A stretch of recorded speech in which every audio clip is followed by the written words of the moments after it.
আচ্ছা, এটা তৃতীয় পর্ব। এখানে মূলত ৮-৯ নম্বর ওয়ার্ডটা হচ্ছে খারসরি।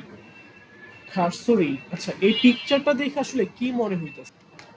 অনেক বেশি তাড়াহুড়া করতেছে এই টাইপের কোনো কিছু না?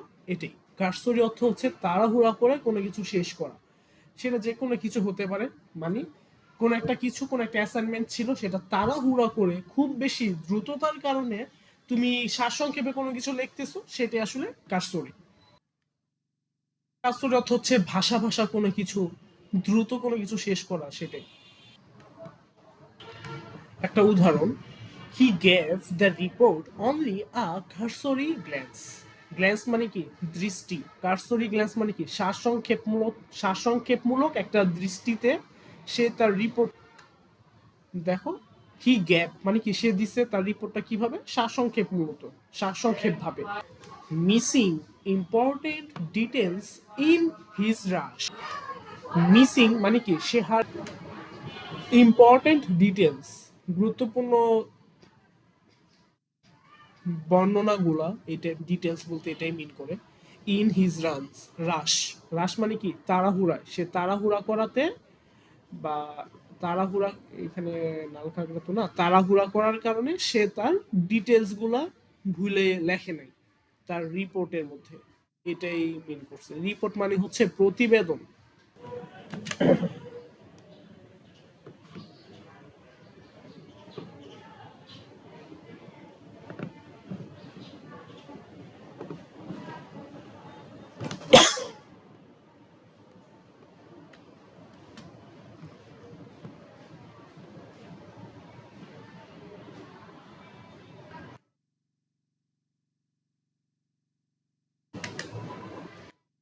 আচ্ছা, ডান্টিং, এটা মূলত বোঝাচ্ছে ভয়ঙ্কর এই টাইপের কোনো কিছু একটা। যেমন এই পিকচারটা যদি দেখি, এই বিলাইয়ের সাপেক্ষে এই কুকুরটা কিন্তু অনেক বেশি ভয়ঙ্কর লাগতেছে। সো ডান্টিং, এটার মানে হচ্ছে ভয়ঙ্কর। Okay, seem difficult, seeming difficult to deal with in a prospect, মানে কোন একটা দিক থেকে খুবই ডিফিকাল্ট মনে হচ্ছে ডিল করা, মানে এটাকে মুখামুখি করা। মেন কথা, খুবই ভয়ঙ্কর মনে হইতাছে, সেটাই হচ্ছে ডান্টিং। উচ্চারণটা এরকম, ডান্টিং। daunting, ইউ, এই ইউটা আসলে সাইলেন্ট হয়ে যায়। daunting, daunting, ডান্টিং অর্থ হচ্ছে কি? ভয়ঙ্কর এই টাইপের কিছু একটা। একটা উদাহরণ যদি দিই, the mountain trial was long. Trial, trial অর্থ হচ্ছে পথ, রাস্তা। ওয়াজ লং মানে রাস্তাটা ছিল কি? অনেক দীর্ঘ। পর্বতের রাস্তাটা অনেক দীর্ঘ। অ্যান্ড ডান্টিং, ডান্টিং মানে কি? ভীতিকর বা ভয়ঙ্কর। বাট শি ওয়াজ ডিটারমাইন্ড, সে ছিল কি? বদ্ধপরিকর বা দৃঢ় প্রতিজ্ঞাবদ্ধ। To reach the summit. Summit অর্থ হচ্ছে শীর্ষ বা চূড়া।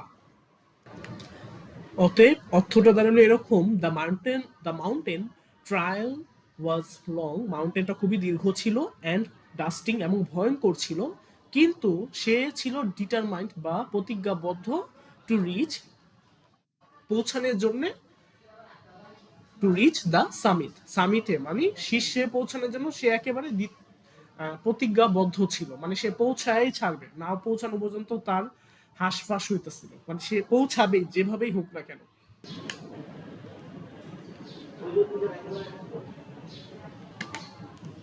আচ্ছা, 11 নম্বর শব্দ হচ্ছে ডিএফআই। এটা উচ্চারণ হচ্ছে ডিএফআই, ডিএফআই, ডিএফআই। আচ্ছা, এই পিকচারটা দেখে কি মনে হচ্ছে?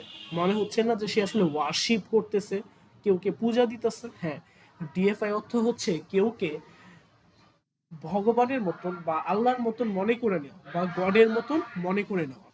Worship or regard as a god মানে পূজা করা ভগবানের মতো করে, কেউকে ভগবান মনে করা, এটাই অর্থ হচ্ছে দেবতা বা দেবতুল্য।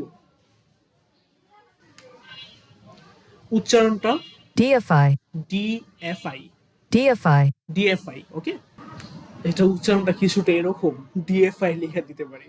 আমরা যেমন জানি না ডিজিআই ঠিক এরকম ডিএফআই, এটা হচ্ছে DFI. Okay, the people began to DFI there leader. তাদের লিডারকে মানুষজন কি করছে, শুরু করলো ডিএফআই, মানে দেবতা বানানো শুরু করে দিচ্ছে। Treating him as a god, treating him, তার সাথে কি কিরকম ব্যবহার করতেছে, গডের মতন, স্রষ্টার মতন ব্যবহার করতেছে। আফটার হিজ গ্রেট অ্যাচিভমেন্ট, তার বিশাল মানে খুবই অস্বাভাবিক মানে খুবই ভালো একটা অ্যাচিভমেন্টের পরে মানুষজন তাকে গড হিসাবে ব্যবহার করা শুরু করছে। ঠিক আছে, এটা একটা বাস্তব এক্সাম্পল হইতে পারে। ওই যে 1971-এর পরে কিছু মানুষ বলে অমুক মানুষ হচ্ছে গড, আবার কিছু মানুষ বলে না তমুক মানুষ হচ্ছে গড। জিনিসটা এই টাইপেরই। তার কিছু অ্যাচিভমেন্টের জন্য আমরা তাদেরকে আসলে দেবতা বানায় ফেলতেছি, সেটাই হইতে পারে একটা বাস্তব এক্সাম্পল ডিএফআই।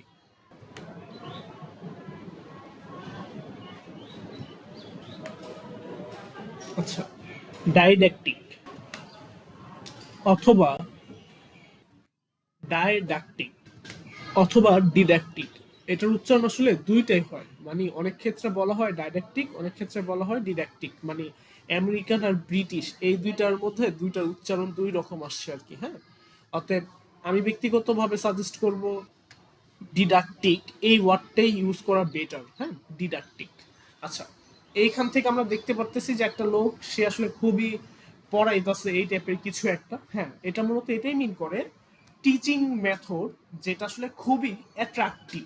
দেখো এখানে দেওয়া হচ্ছে in the manner of a teacher particularly so as to appear patronising. Patronising মানে হচ্ছে খুবই আগ্রহীমূলক, মানে যেটা খুবই বেশি ক্যাপটিভেটিং আছে না, খুবই বেশি অ্যাট্রাকটিভ মিন করে।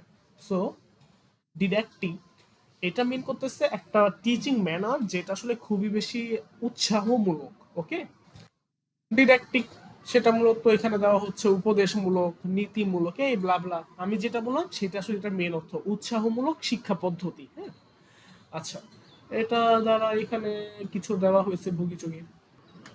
চল একটা উদাহরণ দেখি।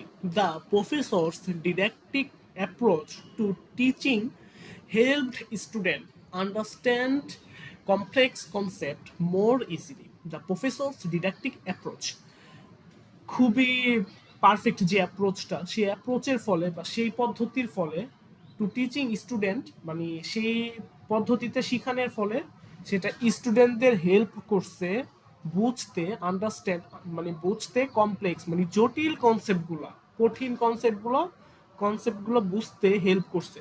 কিভাবে? মোর ইজিলি, আরো সহজভাবে বুঝতে এই ডিডাক্টিক অ্যাপ্রোচটা হেল্প করছে। আজকে এই পর্যন্তই।